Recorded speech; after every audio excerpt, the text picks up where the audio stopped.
எல்லாம் எப்படிங்க பார்த்தோம் இந்த மாதிரி பயிர் வச்சு நாங்க ஆயுத தண்ணீர் நாங்க பயிர் வச்சு கூட கடற்காரன் கூட சொல்லப்பட்டாங்க.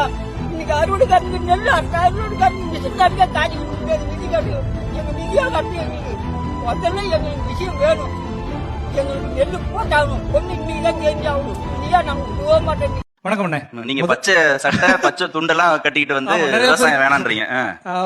கேட்டாங்க வர்றப்ப மேடையில வந்து பதில் சொல்றேன் அப்படின்னு. 1000 முப்பாட்டன்களும் விவசாயம் பண்ணவங்க. விவசாயம் ஒரு பொருளாதாரம் ஈட்ட முடியாத ஒரு தொழில், ஒரு வாழ்வியல் மட்டும்தான். நான் ஒரு 15 வருஷம் கார்பரேட்ல வேலை பார்த்தேன். அவருங்க அப்பா இருக்கிற வரை வரவே விடல.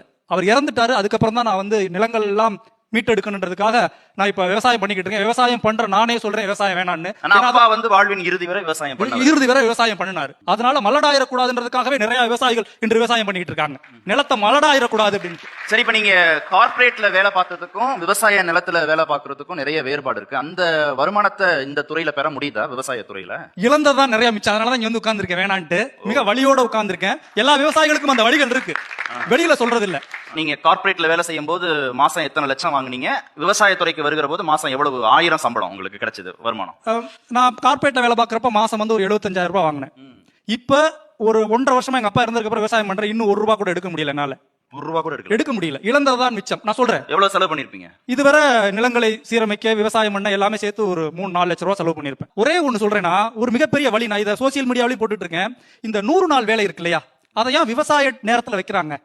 விவசாயிகள் பண்றப்ப ஆளே கிடைக்கல. இப்ப அந்த காலத்துல எங்க 7 பேர் 8 பேர் பிறந்தாங்க. இந்த காலத்துல நான் என்னுடைய மனைவி 2 பேர் சேர்ந்து எப்படி விவசாயம் பண்ண முடியும்? கூப்பிட்டா 300 ரூபாய் கொடுக்குறாங்கன்னு சொல்லிட்டு போயிடுறாங்க.